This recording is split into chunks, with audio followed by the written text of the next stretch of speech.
Why do we feel so socially awkward so much of the time? Why does it feel so bad to feel socially awkward? And what can we do to feel less socially awkward? These questions and many more I discussed in an interesting conversation with musician, author, and rapper YelloPain. YelloPain had seen my YouTube video about social awkwardness and reached out to me because he's writing a book. His book is about his own personal journey from being a socially awkward teenager to a charismatic public performer and YouTube star. Hi, everybody. I'm Bruce Lambert from How Communication Works. This is a channel where I teach you about communication skills so you can improve your relationships, succeed at work, and be more confident. Let's go ahead and get to that interview. Just real quick, if you could give a brief overview of what you think happens in a moment where somebody is socially awkward, what would you say? Right. So, yeah, I think you watched this video where I talked about, 10 behaviors that make people seem socially awkward. I think I said 11, and then in the video I only did 10. So people give me a lot of problem about that. But so, you have to understand a fundamental thing about social interaction. So we go into a social interaction, and I believe that all the social world is a stage. I mean, you're a performer, so you know what this is like, right? You're a performer, you play a role. I presume that to your closest friends and family, you don't always inhabit the YelloPain role, right? Mm-hmm. You are yourself. And the same for me. Like when I'm on YouTube or when I'm on TikTok, I'm engaging in a performance. It's sort of partly me, but it's not completely me. Mm-hmm. And the same is true for all of us. When we enter into a social interaction, we're performing a role, and we're basically going into a situation saying, this is who I am. This is the kind of person that I am. These are my characteristics. These are my values. This is how I want you to see me. So we're always playing that part. And we do that by acting in a certain way, by carrying ourselves in a certain way, by dressing in a certain way, speaking in a certain way, putting ourselves in certain situations. All of that is like crafted to create a performance. So we create an impression on other people. So we go into every situation like offering people this definition of ourselves. Mm-hmm. And most of the time, people just accept us for who we are. And so the situation goes pretty smoothly. Like, I claim to be a college professor. I claim to be a certain sort of person. We interact. You accept that definition of me. Mm-hmm. And I accept that you are who you claim to be. And so everything goes pretty smoothly. And also there's a whole set of unspoken and unwritten rules for conversation and communication dictated by the situation. So a classic one, which you're obeying now, is that one person speaks at a time, right? So in a conversation, I speak, and then you speak, and then I speak, and there's turn taking. But there's a whole bunch of other rules. So for example, like in certain situations, we can't use profanity. We can't use swear words in certain situations, right? So you go to the bank and you're trying to get a car loan. You're not going to swear at the guy who's giving you the car loan. But when you're with your friends, when you're making a video, it's completely appropriate. So in every situation, there's these rules. So here we have this social situation where I'm presenting an image of myself, and also I'm bound by all these expectations. So whenever I'm in a social situation, I'm also occupying a social role. And that means, what role am I occupying now? Like teacher, communication expert, something like that. So, and there's a set of expectations associated with that role. Okay. So it actually, even a simple social situation is complicated because it's all this stuff is going on at the same time. So what happens when we feel awkwardness is normally one or more of these expectations has been violated. We may have been the ones who violated it. Other people may have been the ones who violated it. But what happens when we feel awkward or when we cringe, right? This word cringe is like the nonverbal display, of when we witness something awkward. Yeah. What we're experiencing is the violation of these expectations and of these rules. And sometimes we can't even always say which rule we violate. We just know you shouldn't do that in this situation. You just feel it, and you feel it in your gut. If you're the one who did the socially awkward thing, you certainly feel the embarrassment. You may blush, you may run, you may cry, depending on how severe the violation is.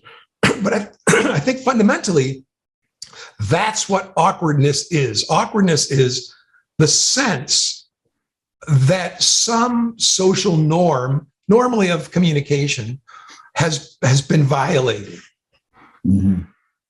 Yeah, that makes a lot of sense. And I'm writing this book, and a lot of the things that you're talking about right now are a lot of the things that I discussed in the book, which is cool because one of the reasons why I wanted to talk to you or a professional is because I wanted to either validate or invalidate some of the different I guess I went on an experiment kind of. So some of the keys that I unlocked in myself during this experiment. Mm-hmm. So I'll discuss some of those keys with you. Please. And maybe you could give me some insight. Like, do you feel like you agree with it or you don't? Absolutely. I'm also really curious how you picked this topic to be the topic of your book. I mean, I watched a few of your videos, which I really, really enjoyed. And it was interesting to me that, your style is, I mean, you're just a good musician and you're and you're a good poet and a good rapper.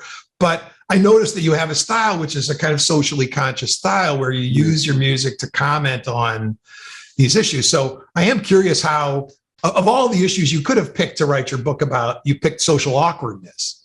Well, it's a personal journey. So what the book is about, it's not necessarily about social awkwardness. It's about my specific journey from being a very socially awkward person and getting on the other side of it. Now, musically, like if you were to see me, like from my social media presence or even some of my interviews, you might be like, oh, this dude, you know what I'm saying? He's confident. Not socially awkward. Yeah, exactly. There's no way he's socially awkward. But then when you meet me in person and it's just a one-on-one with no cameras, a lot of the times that social awkwardness comes out. And it's because, like what you said, there's a persona that you can create for professional environments. But then in a private setting, it's not always the same. Some of those insecurities are different things that you experienced in life. They kind of like plague your mind in the moment. And then you start to kind of derail or self-sabotage, and the conversation goes left or right, but definitely not the right way it's supposed to. I see.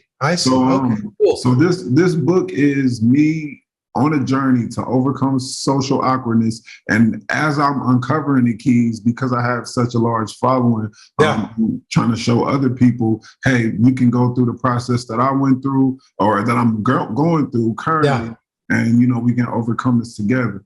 I really relate to that because, if you go to I have a website, howcommunicationworks.com. And if you look at the bio or the about page on my website, I show a picture of myself when I was 13 years old. And boy, was I awkward. I looked funny. I felt funny. I just didn't feel comfortable in my own skin. And obviously now I have this other professional persona, but even on TikTok or YouTube, occasionally maybe I'll say something on social media and people will criticize, well, that's not the right thing to say. You shouldn't have said that. And I'll tell them, look, every lesson I'm teaching is a lesson I personally still need to learn. I'm not different than you. I'm not better than you. I'm just telling you what I've learned. It doesn't mean I've mastered all these things. So go ahead and tell me your keys that you've observed. Okay. So I'll go through them kind of in order, and then I'll just get your opinion. So the first one I believe was repetition. So just to give you a little bit of background, it was so I was like, I want to overcome this socially awkward thing. So then I started to kind of I was already doing interviews, and that's what kind of made me feel like, it made me feel like I was socially awkward because I was doing an interview and the interview itself was okay, but the lead up, the personal interaction with the person was kind of awkward. So then I ended up doing another one. I had 2 in one day. And then the second one ended up being better than the first one. And I realized that from the second one to the first one to the second one, the only thing that changed was that I was a little bit used to that interaction. And then I uncovered like, okay, repetition is key. Yes. As long as I continue to do these like back to back, then I'll get better and better and more comfortable. So how do you feel about that? Yeah, I think you've hit on, this is absolutely a key. I would call it practice, but it's the same basic idea. What I always tell people is that communication skills are skills. They need to be practiced in order to be improved. It's like playing piano, making music, being good at chess or cooking or any skill, right, that we have, whether it's an athletic skill or a musical skill, an artistic skill. You're not good at it, or you're certainly not great at it to begin with. Sometimes we have natural talent, but it improves. So what I always tell people is, I don't know where you are on like the overall bell curve of communication skills, but I know for sure that you will get better with practice. So there's two things that I hear in this point. One is that simply an effective practice. That is, you will get better the more you do it, because there are fewer things that are unexpected, but there's something else that comes from, there's two more things that come from practice. One is feedback, and sometimes you get feedback from other people, but sometimes you can just observe yourself and learn from the situation. Mm-hmm. But the other is confidence. And people will often ask me, how can I get better at like making a public speech? Because people are so afraid of making public speeches. And I say, with practice, first of all, preparation. So you should prepare for your interviews, and one of them. Yeah. And then practice, because you will develop confidence. So I presume you are more confident now in interviews, having done so many. Mm-hmm. And so eventually confidence is really is the knowledge based on experience that you can do a thing. So for me, something like giving a public speech, I've given thousands. I've taught thousands of courses, given hundreds and hundreds of public lectures and courses and stuff. So I'm still nervous before every single one. Like I bet before every performance, you're still nervous. But I know I can do it. I know once it gets started, I'll be able to. Where does that confidence come from? It comes from the prior experience of hundreds of successful performances that came before. So practice is great. And one of the simplest techniques I teach people about communication skills is simply videotape yourself. Whatever communication skill you're practicing, having a conversation, giving a speech, whatever it is, record yourself, because the video doesn't lie and you're going to be your own worst critic.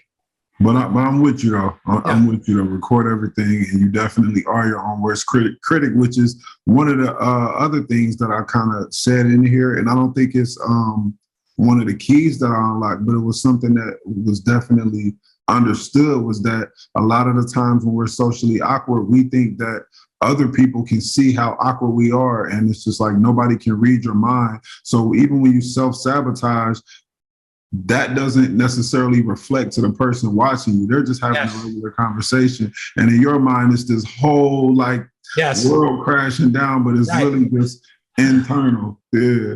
Right. So there's there's this sense that we have that each of us, that we are the center of the universe, right? And also that we're transparent, that people can tell what we're thinking or what we're feeling. And most of the time, obviously, people are thinking about themselves. So the interviewer isn't really thinking about you very much, as long as you're basically doing your role. They're thinking about themselves. How do I look? Am I going to get a promotion at work? Are the people going to like this interview? Is it going to get a lot of views? Is my hair right? Is my makeup right? They're thinking about themselves. So much of this perception of awkwardness is internal. And so we have to quiet that voice, which that's also like that internal critic, right? I look stupid. I don't know what I'm doing. I'm unqualified. Well, who am I fooling? All those voices we have to quiet. And that's what we have to try to have the courage to keep moving forward. This kind of fake it till you make it thing. You may not have complete confidence in the beginning, but you just keep doing it anyway. Yeah, I never thought about that aspect where you said that the other person is probably thinking about how they're going on. They're not thinking about you. Crazy because Because it's like you're in front of something, and that something is a someone, and you're in front of that something, and you feel like that something is just like you're the center of attention for that something when they have a whole internal situation going on. It's really important and this is true in general, right? This is true in general that, think about how much time you spend thinking about other people's performances in the social world. You don't spend that much time. You're too busy thinking about yourself. Exactly. And that's what it's like for them too. But it's a really hard thing to remember that in the moment, because when we talked about this identity that we present as a performance in any social interaction, we're extremely emotionally attached to that identity. So any threat to that identity feels like a crisis, right? So this idea of losing face, saving face, or losing face, which is just a fancy word for being embarrassed, being humiliated, something like that. It's one of the worst things that can happen to us. It feels like, and even though like physically it's not threatening, but humiliation, this feeling of publicly losing face and being shown to be not the person who we claim to be. Mm-hmm. For many people, it's the worst possible thing that they can imagine, because it hits so close to the core of who we think we are. And because we have such a strong emotional attachment to our identity, that's why it feels like the stakes are so high. When people have social anxiety, I always try to tell them that, it's normal to have anxiety in a social situation, because social interactions are risky. And the risk is that you could lose face, that you could be embarrassed, that you could be humiliated. Now, it's a low probability risk. It's probably not going to happen. Mm-hmm. Every time you get in your car and drive, there's a very small risk you could get into a terrible accident. But we don't really let it bother us that much. We just go and drive. Exactly. Every social interaction, there's a low probability that we could be embarrassed, humiliated, lose face, stuff like that. But it mostly doesn't happen. And one of the reasons it doesn't happen is because other people don't want to see us lose face. So let's say, that you're in an interview and you're feeling a little nervous, you're feeling a little awkward, and you say something, maybe you stumble over your words, or there's just something you begin to sweat, something a little bit awkward. The other person is going to do everything in their power to minimize the risk of embarrassment to you, because if you get embarrassed, they get embarrassed, right? So that's the weird thing about awkwardness, is that not only do we not want to seem awkward, but we don't want to be in the room when anybody feels awkward. You know what I mean? Because that's what cringing is. Cringing is witnessing somebody else's humiliation, and we just can't stand it. So we'll do everything in our power to avoid it. There's a famous example I give in one of I think this is the first or second video I made on YouTube. I talk about President Bush, the first President Bush, who was president in the 90s, flew to Japan on a state visit, right? So he goes to Japan, he sits down to a state dinner with the prime minister of Japan, right? There's TV cameras, there's hundreds of ambassadors and all these people there. It's a completely formal thing. And something had happened to the president. He had eaten something and gotten food poisoning, or he got the flu, but he had to vomit. He had to throw up. So in the middle of the state dinner with the cameras rolling, he leans over and he throws up right in the lap of the Japanese prime minister. So it's the most humiliating thing you can imagine. So obviously the Secret Service comes, they hustle him off the stage. If you Google this, you can find a video of this happening. President Bush throws up on Japanese prime minister, you'll find it. But so this happened. And the next day, he just had food poisoning, he was fine. The next day, they do a news conference.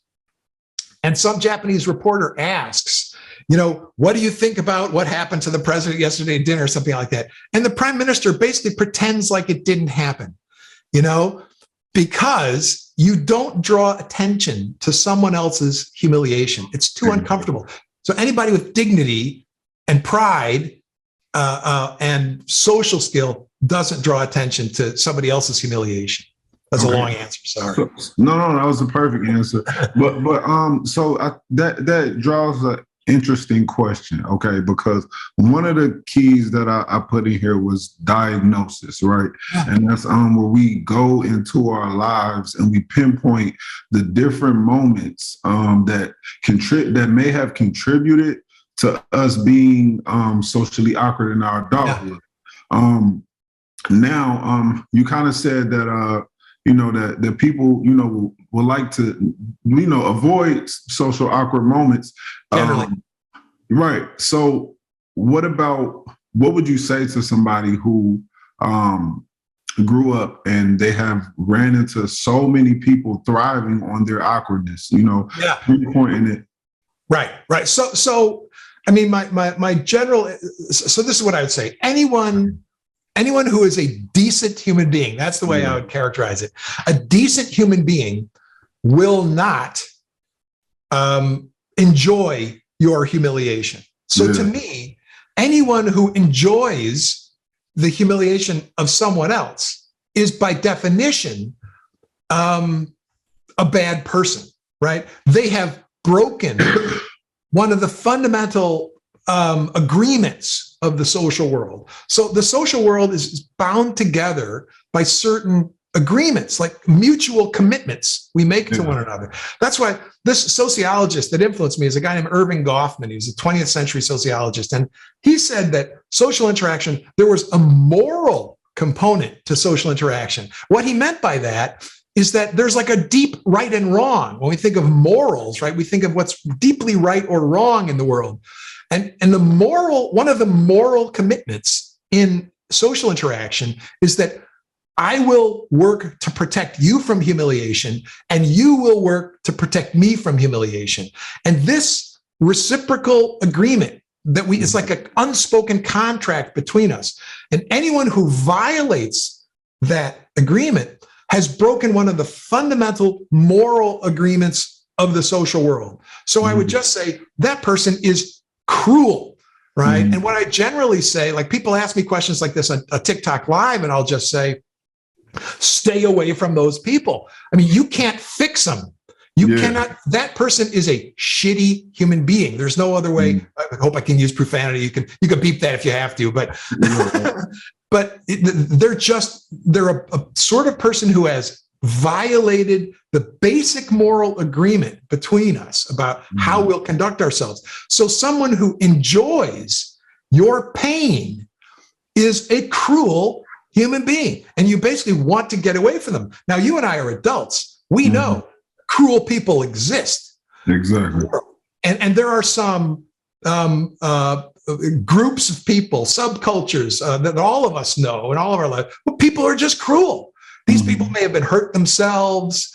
They may have all sorts of other problems. They may themselves have been victims. They may have problems with addiction or mental illness. Who knows what's going on? But something fundamentally broken in them such that they enjoy other people's suffering. These people are sadistic, right? They're sadists. They actually get off on other people's humiliation. And partly it's probably because of like how broken they are inside and how constantly humiliated they feel. And the only way they can get any sense of self-worth is to put other people down or to witness other people's humiliation. So if you hung around people like that, I'm really sorry to hear it because it's an awful experience. And I think like in middle school or something, all of us encounter people like this, bullies who get off on our pain, our humiliation, our awkwardness. But I say, as we get to be adults and we have more control over our lives, we simply don't spend any time with people like that. I mean, I don't know if that's too simple of an answer, but, people like that exist. Yeah, go ahead. I'm sorry. No, I was saying, so you said pretty much just try to avoid those people at all costs. Yeah, you can't fix them.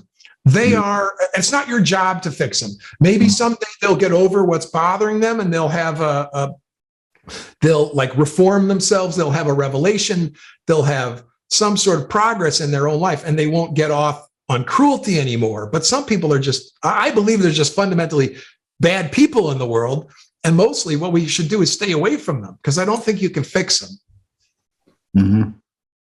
Yeah, I understand that. I agree. So as far as me going into the diagnosis, do you find that necessary for a person to, when they're going into a socially awkward, or when they're just dealing with being socially awkward, to pinpoint what that moment was or what it is inside of them that brings that emotion out? Yes.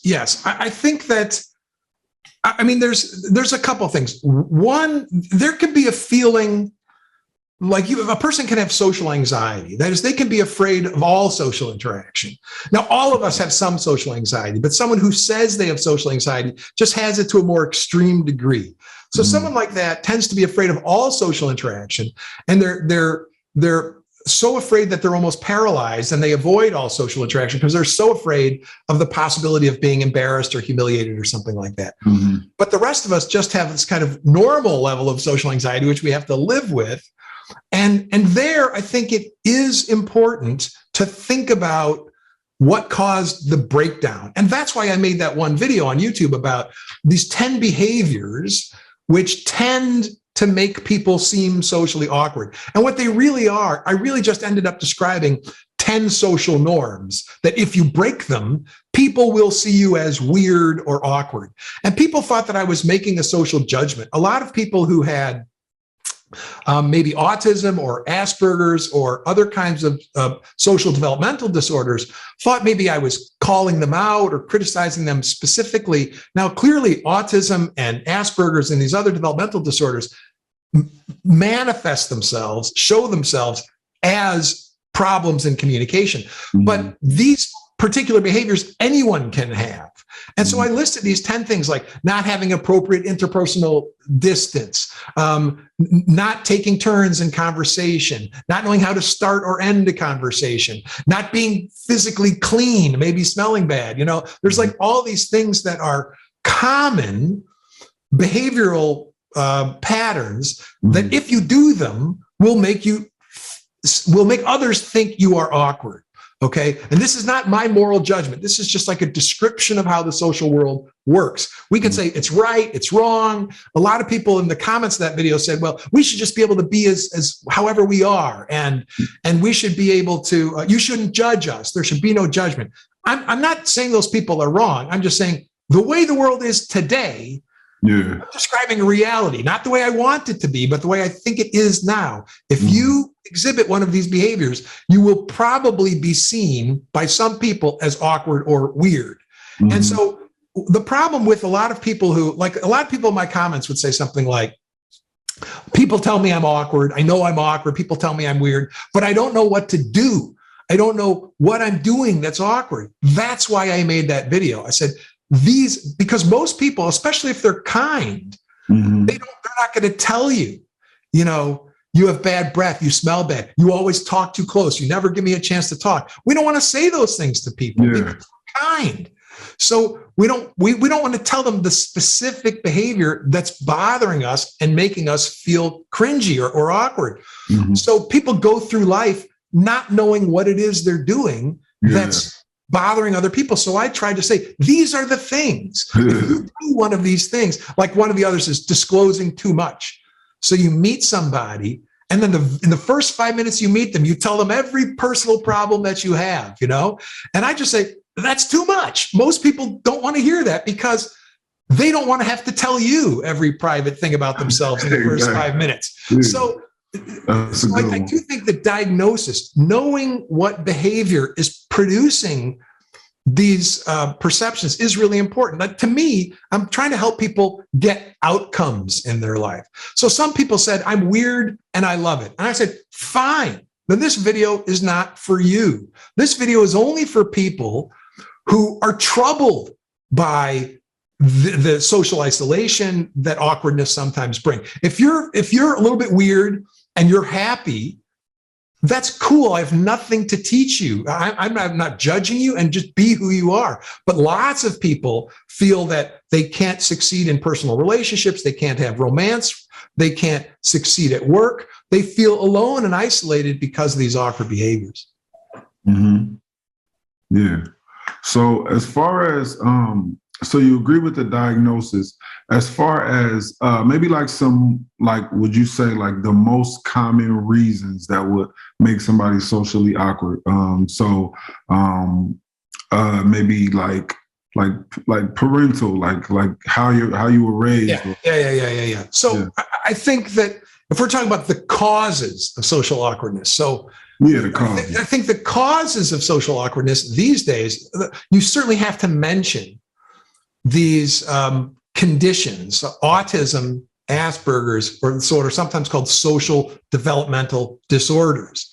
And it's a tricky thing to talk about because some people with autism definitely don't want to see it as a disease, or they just think they're different. But let's just say and these things seem to be at least in part biological, right? They could be inherited from your mom and dad. So there's the set of these conditions, where the primary definition and symptoms of these conditions are social awkwardness, basically difficulty in social communication. Yeah. So I think that's one of the primary causes, some biological cause like that. And then there's other things. So I think something like childhood trauma, a history of abuse, a history of witnessing violence, other forms of mental illness. So 1% of the population has schizophrenia. Schizophrenia is going to cause some serious problems in social interaction. And there are other, depression, anxiety. So mental illnesses can be at the cause. You mentioned like parenting. There's this thing that the social scientists call adverse childhood experiences. This is just jargon for bad things that happen to us when we're children.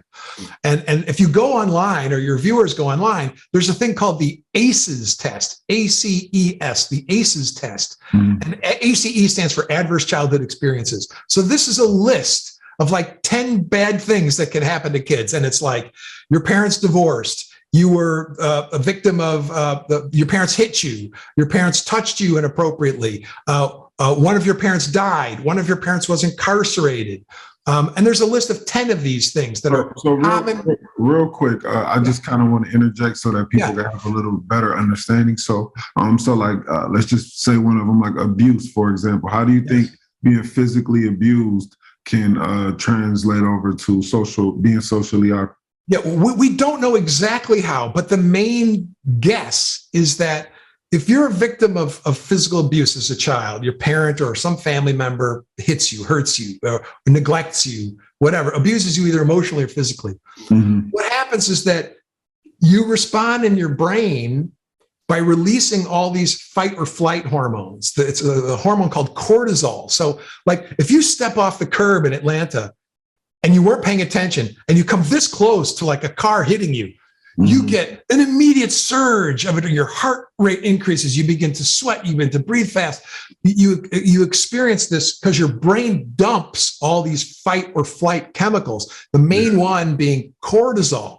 So if you're abused as a child, you spend a lot of your childhood with your brain kind of soaked in these stress hormones, cortisol being the main one.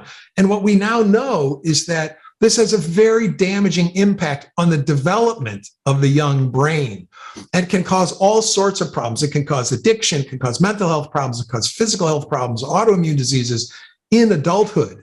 So that's one of the main hypotheses that explains how abuse as a child affects us as an adult. So it's actually that, in many of these cases, social awkwardness can be traced, at least in some way, to our brain not working properly. We can't respond well, or there's this thing called hypervigilance. So vigilance, it just means like being careful, being cautious. So all of us have to be cautious so we don't get hit by a car on the street. But hypervigilance means being afraid of every sound, being afraid, feeling like there's constantly a threat everywhere. And if and that was a reaction to a childhood where there was danger in our own home, where we weren't even safe in our own beds. So we get this hypervigilance. And if you try to go into a social interaction with this hypervigilant state, you're not going to be able to perform well. So I think those are a couple of the explanations that can link something like child abuse or neglect to these later problems in communication. Okay, cool. So I like how you pinpointed like trauma, because I think Yeah. that plays a big part in it. Just from the experiment that I kind of went on in my personal journey, was Mhm. like really finding those traumatic experiences or those things that happened in my life that made me want to overcompensate my toughness or shy away from Yes. situations. When I go into new conversations, it kind of is like worn on the forefront. So there's another key that I have, and I want your opinion on it, because Yeah. it's very tricky.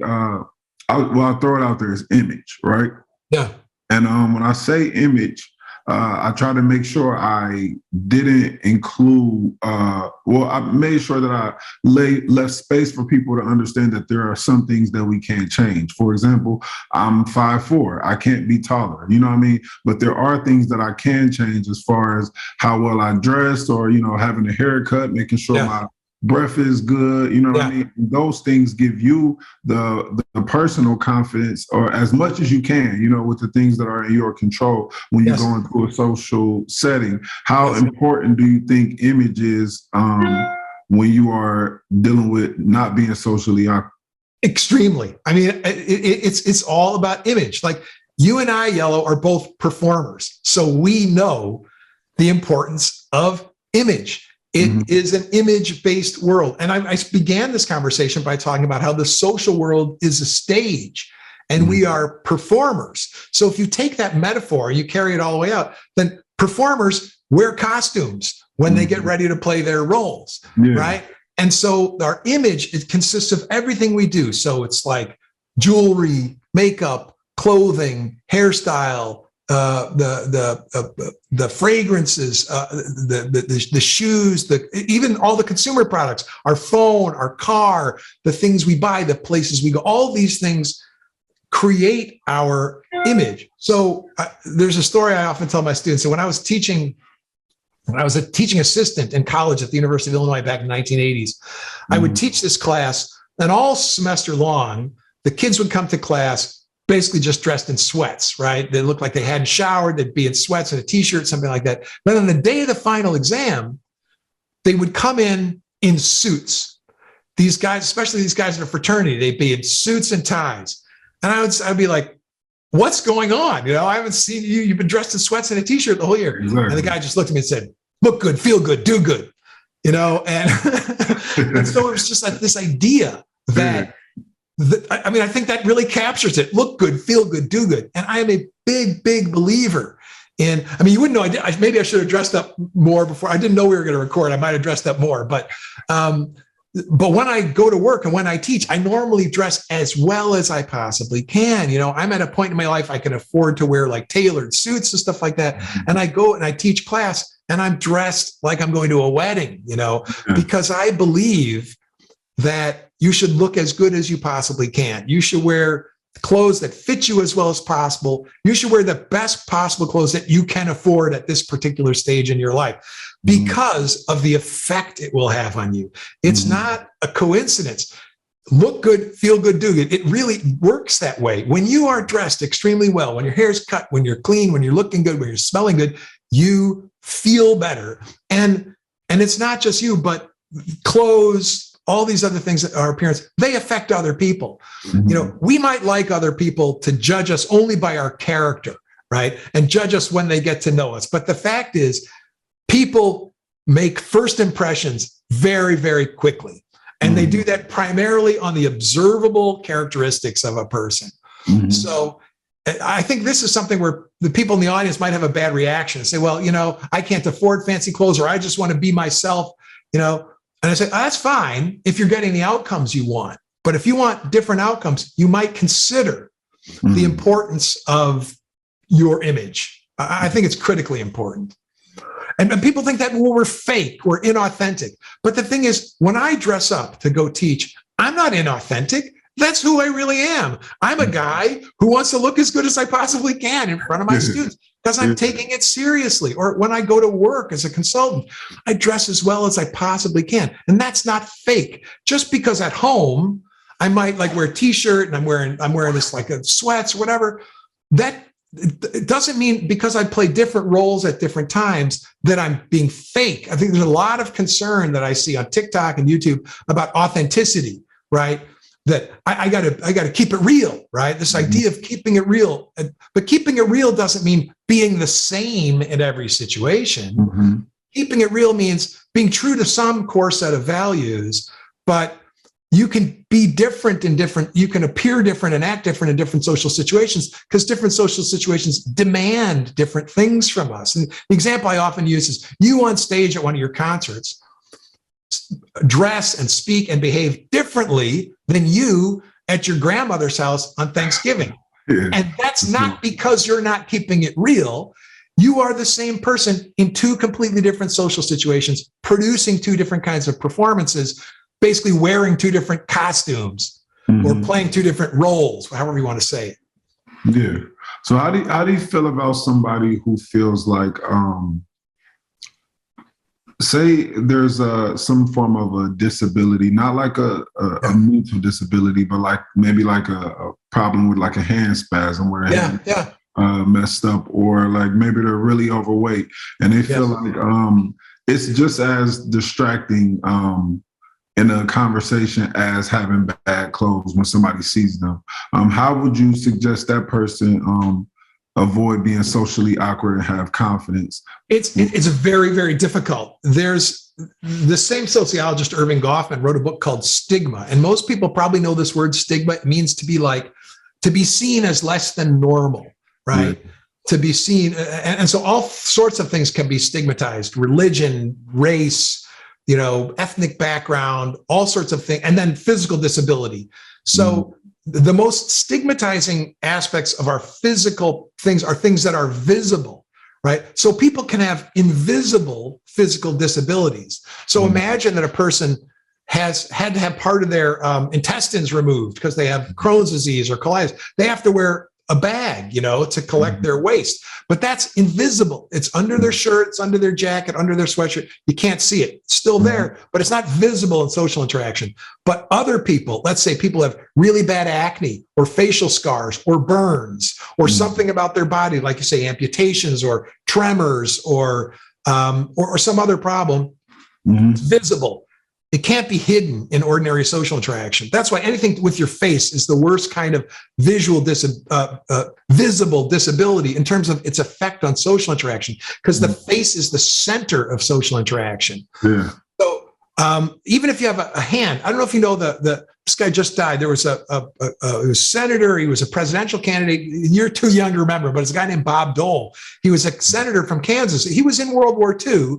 And in World War II, he got a bad war injury and his right hand, it basically stopped working. His right arm and right hand were badly injured in the war. So he could never shake hands. He always carried a pen, always in his right hand, and he would have to shake with his left hand. Yeah. So he overcame that, even though he was a public figure. But if you have a visible disability, it is a real obstacle. And I wish I had an easy answer, but there isn't, because we are visual creatures. We make rapid first impressions based on people's appearances. And this just falls under the category of life isn't fair. If you have a visible stigma, a visible mark, sign, something like you care that marks you out as not like everyone else, a visual difference, this is going to be an obstacle in social interaction, because people and it won't be your fault, and you're not morally less than anyone else. But the reality of the social world is this will be an obstacle that will be difficult to overcome. And I made 2 or 3 videos on my YouTube channel about stigma, and people should go check those out. But I'm sorry, Yellow, but there isn't an easy answer to that. If you have one of those visible characteristics, it's for most of your life, it's going to be an obstacle. Yeah. It can be overcome, but you're going to have to do most of the compensating. It's other people who see you as less than normal. But unfortunately, the burden will fall mostly on you to put other people at ease and to manage the awkwardness that arises out of this visible sign. So one of my other keys, which is like pretty much the last one, was authenticity. And I think, personally, I think that's extremely important, especially for this last conversation we had. And I detailed that I have a friend. He has a really bad stuttering problem, which is one of those kind of things Yep. that you can't, you know what I mean? Yep. But the thing about him is like, so people like when we get around new friends, they you know, like he becomes like a comedic punching bag. People get to practice their jokes on, you know, on the one who stutters. Yeah. But his personality never altered. From the time that I met him, he was always interested, or is always interested in the things that he was interested in. And he still talks like more proper than a lot of my other friends. He pretty much is himself in every setting. And then it kind of creates like a place where he's just accepted for who he is, despite those you know, the obvious things that he can't change, Right. stuttering or speaking more properly. Yes. So with that being said, I guess what I'm saying is like, when you are, how can I put this? When you are, basically when you're being yourself in a situation, you have an advantage, because had he tried to make an adjustment, like trying to be extra tough or trying to be like be way cooler or try to suppress those things, then he would appear less cool because people would be able to see that it was a facade. So how do you feel about authenticity as far as overcoming social awkwardness?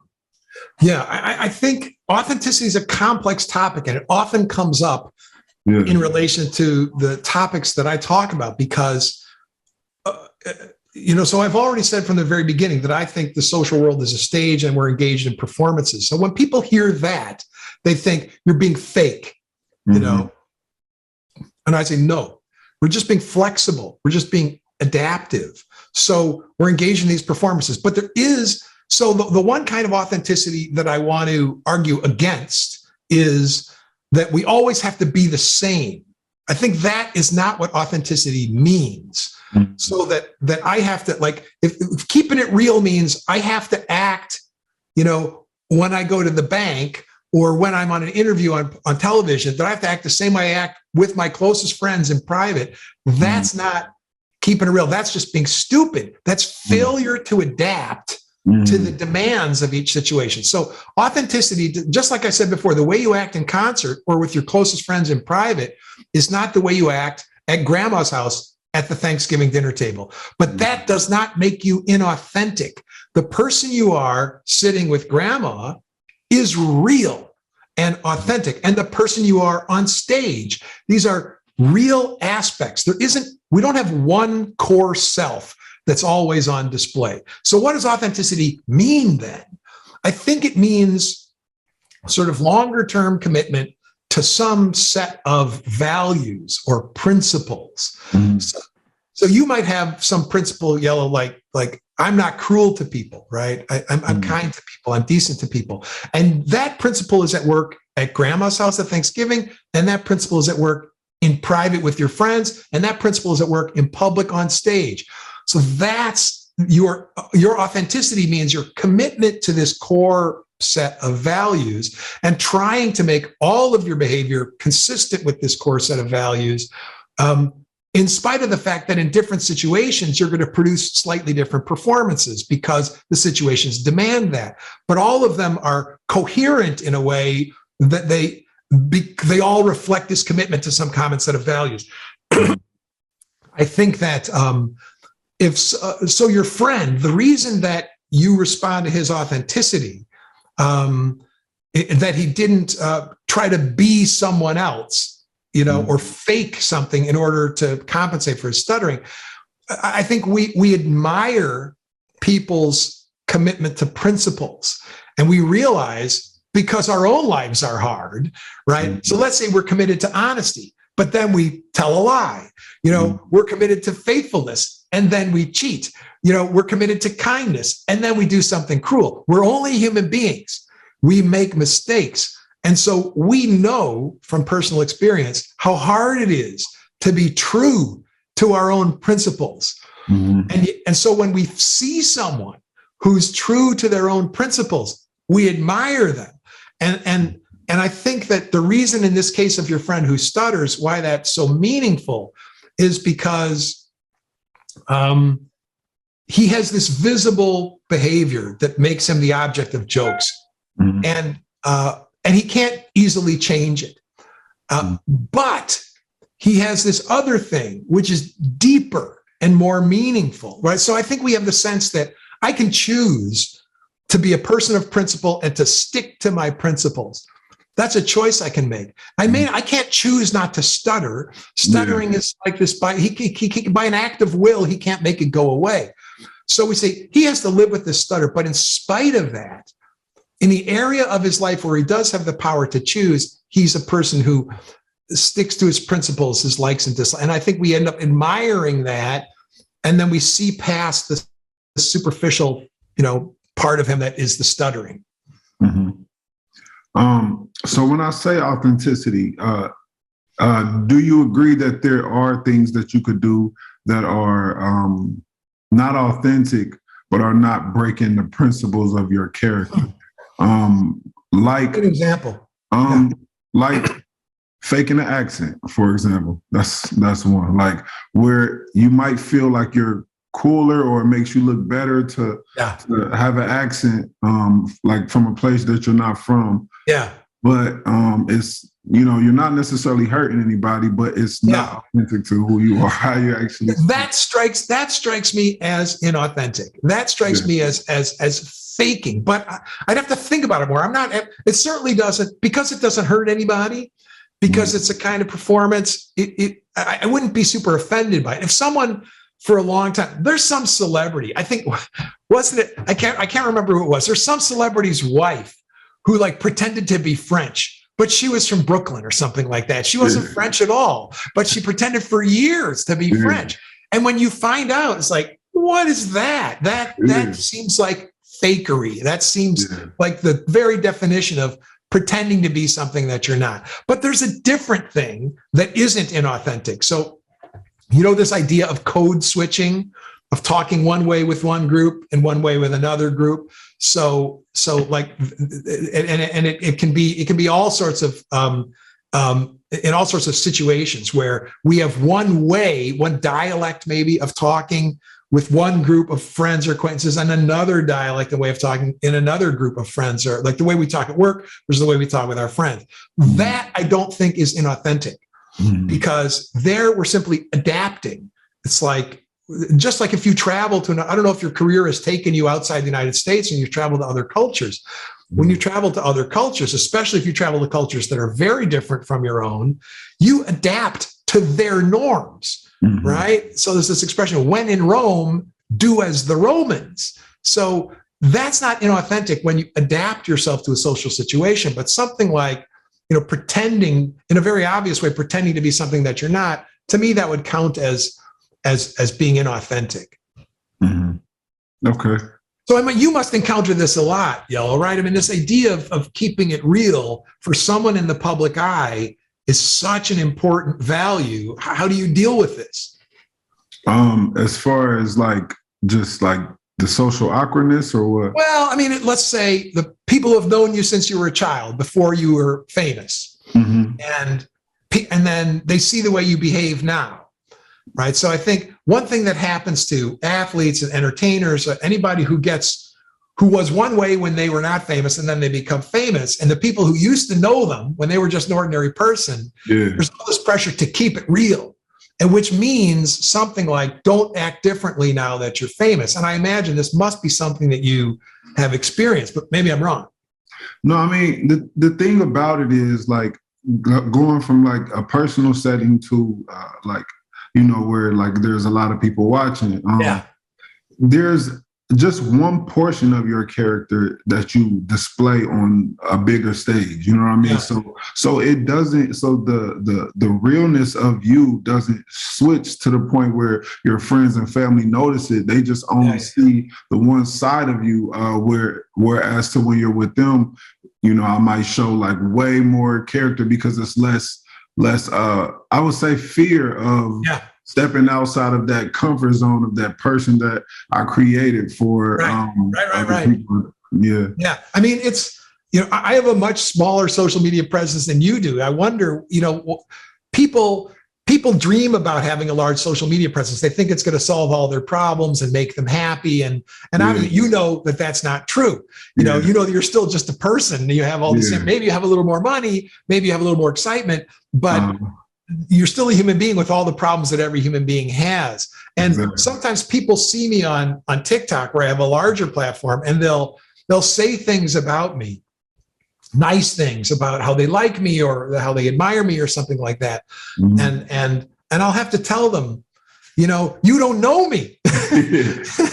You say you like me, or you don't know me. This is a performance. You don't really know me. You've never met me. So it's a funny thing that they don't realize, even though you and I probably try in some way to be authentic in our social media presence or in your artistic performances, it's still a performance.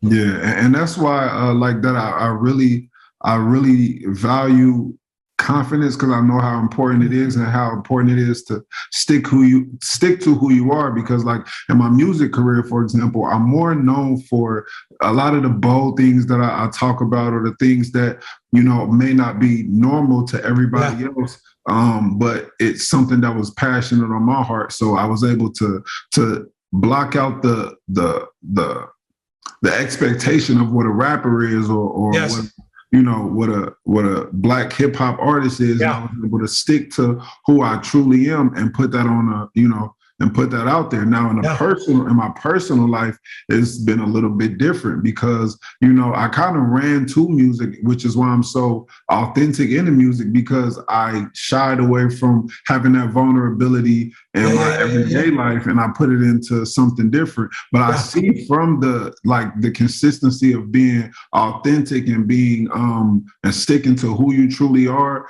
in one area, that I know that if I applied it to my personal life, it probably will have the same outcome. That's really, really interesting that you're able to be more vulnerable and authentic in this public persona that you created.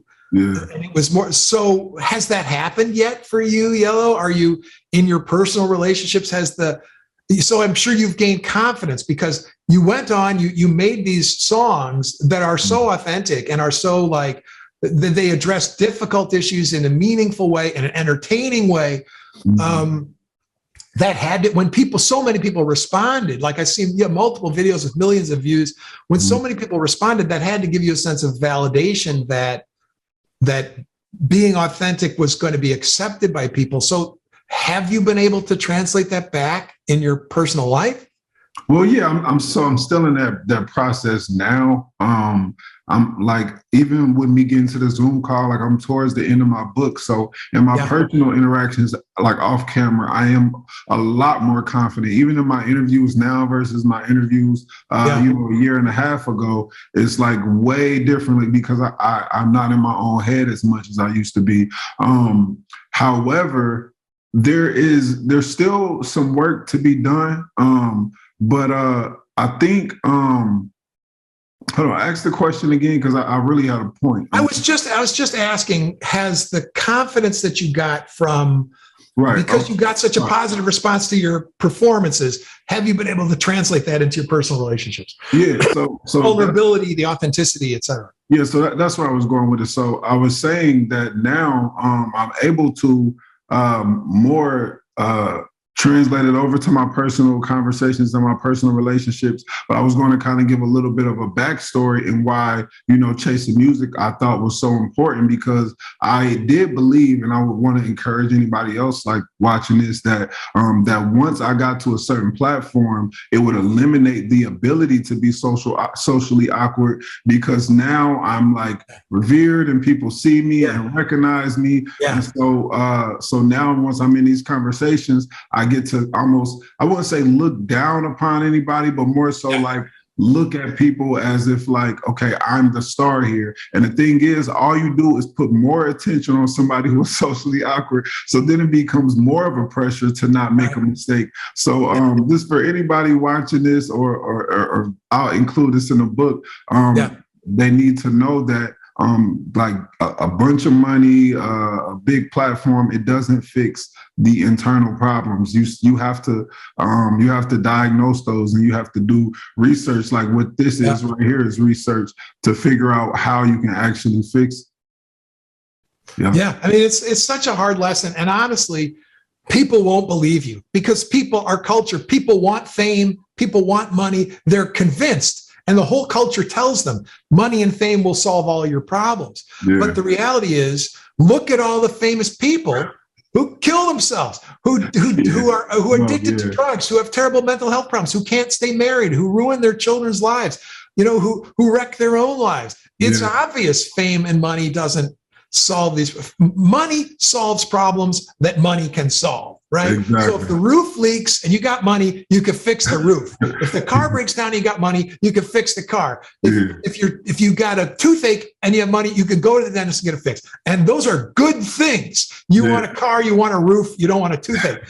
But the deeper problems of being a human being are not fundamentally solved by money. The problems about relationships, how we understand ourselves, the way we feel at 4 a.m, the fact that we're all going to grow old and die. Money doesn't solve any of that stuff. Yeah, and it actually clouds up the potential of solving it, because the thing is, like, before you had the thing that you were aspiring to get, which was not the solution, you thought it was the solution. Yes.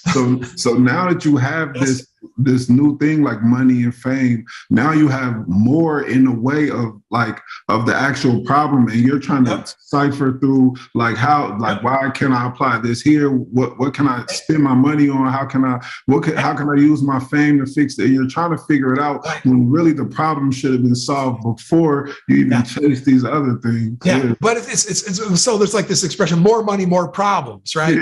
That exactly. But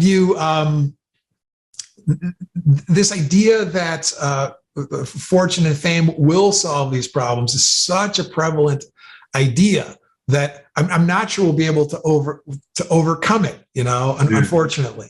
Yeah, I think that people believe you and trust you and admire you. So hopefully you'll be able to tell them. I think on the back end of the problem, there's things that money can do to make just the day a little bit better. Of course. That's right.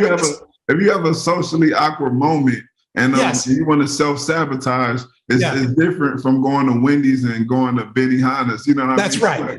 That's right. My grandfather used to say, rich or poor, it's nice to have money.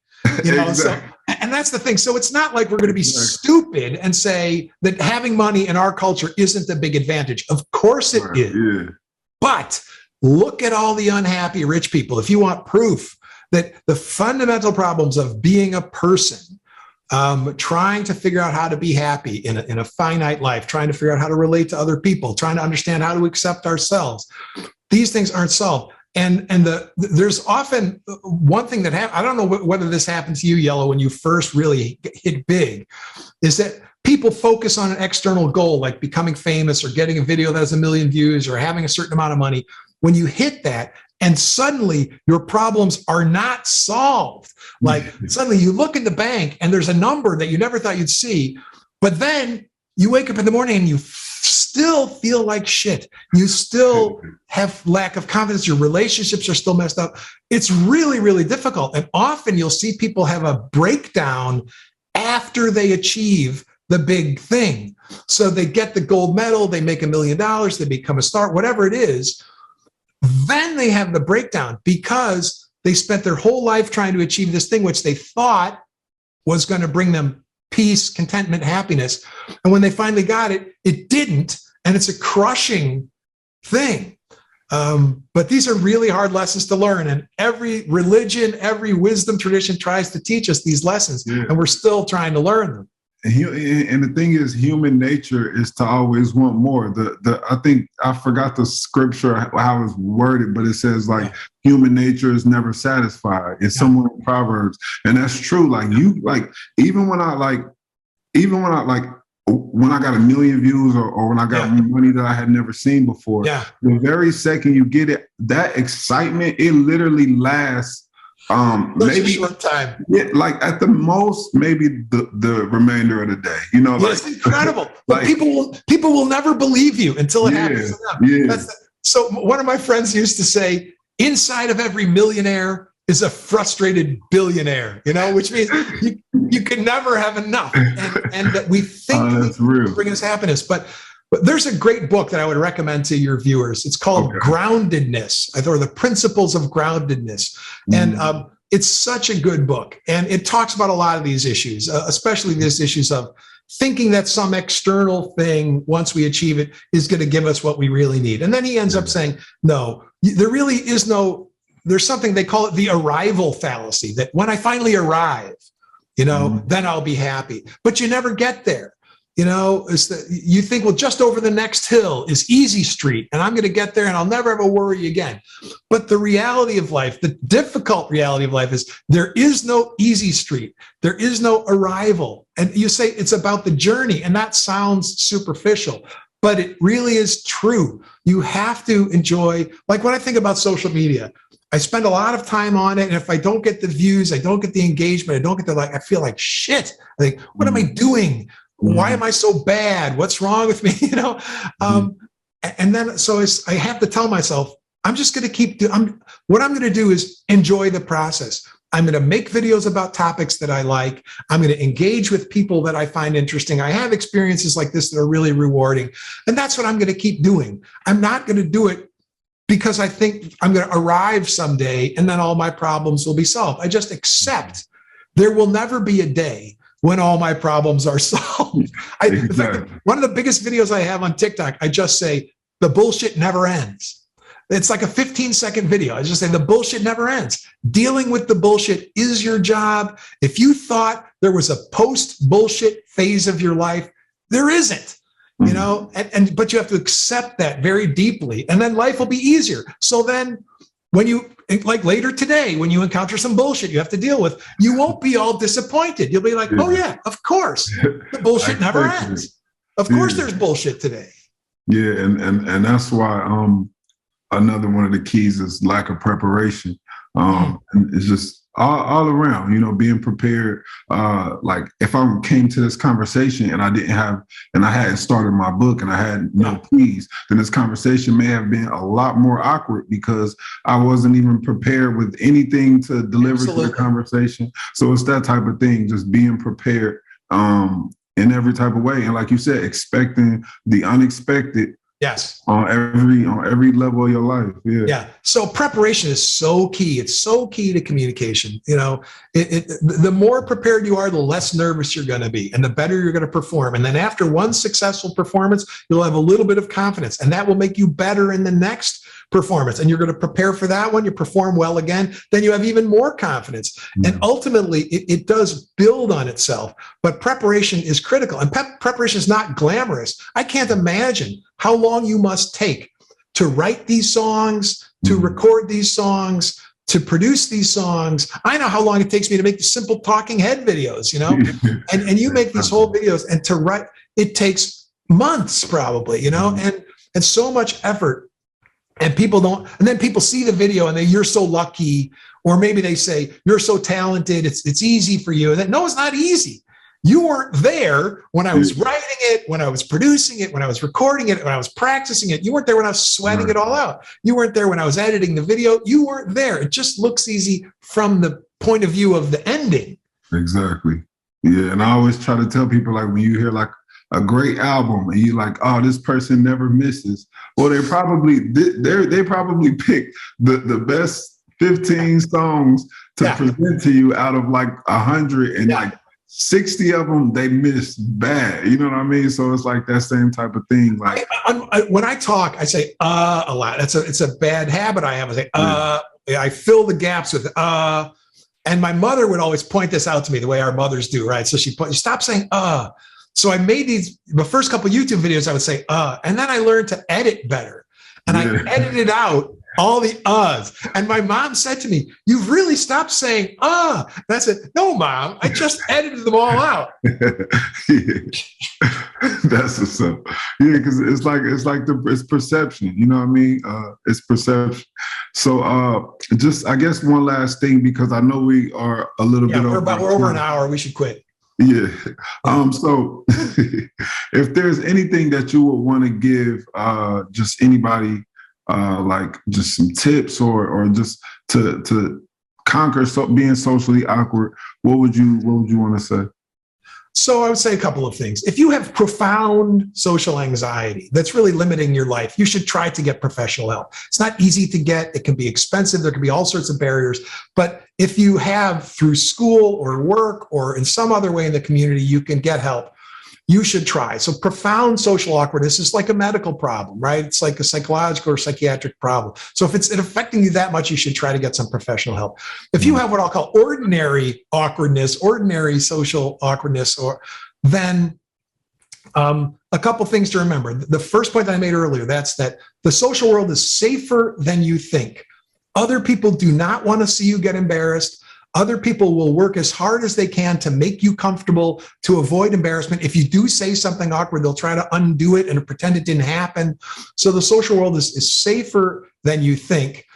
And people are kinder than you think most of the time. We talked before, if you're around especially cruel bullies or something, you got to try to just get away from them. You'll never be able to be happy around people like that. But as you become an adult, you have more choices. So I think those are the things that I would want people to remember. There are specific behaviors a lot of the time that in our culture are signs of social awkwardness. And I would just point them to my video on social awkwardness. Maybe you could link in the description or something like that. So I point out these specific behaviors. And if you know you have these behaviors, you can work with a coach, you can work with a friend, you can put yourself on videotape to eliminate some of these behaviors. And the final thing I would say is that if you're socially awkward, this is not a moral failing. You are not a bad person. This is just a particular behavioral problem. And it could be like a biological problem, like you have autism or Asperger's or some other condition like that makes it harder for you. But social skills are skills. They can be learned wherever you're at now with practice and coaching and help. You can be at a better place and you can get better outcomes.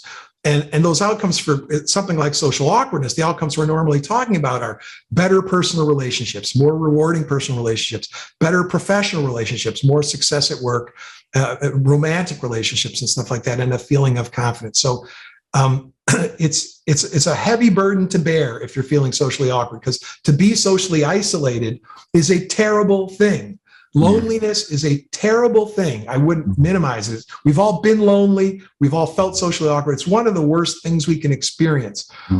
So I feel for you if you're experiencing that. So try to get some help. I'm not trying to plug myself, but I've made like 100 videos on YouTube, hundreds on TikTok, where I try to teach people the basic principles of communication. And these are learnable skills. You don't have to be a genius. You don't have to be special. I know from experience, people can learn these things and get better. Now, that doesn't mean they'll be as smooth as you, right? That's not necessarily a realistic expectation. But they can be better than they are now, and they can seek some sort of personal improvement. And then recognize that nobody gets through life without pain. Nobody gets through life without suffering. Nobody gets through life without embarrassment. It's not realistic. You know, there's a great video on the School of Life on YouTube. There's a great video about, if we just accept that we're all fools, if we just accept it from the beginning, we're all fools. Then when we act foolish, we're like, oh yeah, of course, I'm a fool. But if we hold the idea that I'm never foolish, I never make mistakes, I never am awkward, that's impossible. That's an impossible standard to live up to. But if you have much more humility and you say, oh no, I'm just human. I'm as prone to be awkward as anybody. I can make a fool of myself. I can be humiliated, but then I'll recover. The sun comes up the next day and I go on with my life. So, well, I appreciate you. Like, I really appreciate you taking the time out of the day. And really a lot of the things that you said helped me. And I know anybody that sees or hears or reads the words that you have said today is definitely going to be of a lot of value to a lot of other people. Thank you. And congratulations on your success so far. I really enjoyed your videos. I'm going to watch some more of them. I thought they were really, powerful. and more power to you. Okay. Okay, cool. I appreciate you. Nice meeting you again. All right. You too. Take care. Have a good day. All right, you too. Bye.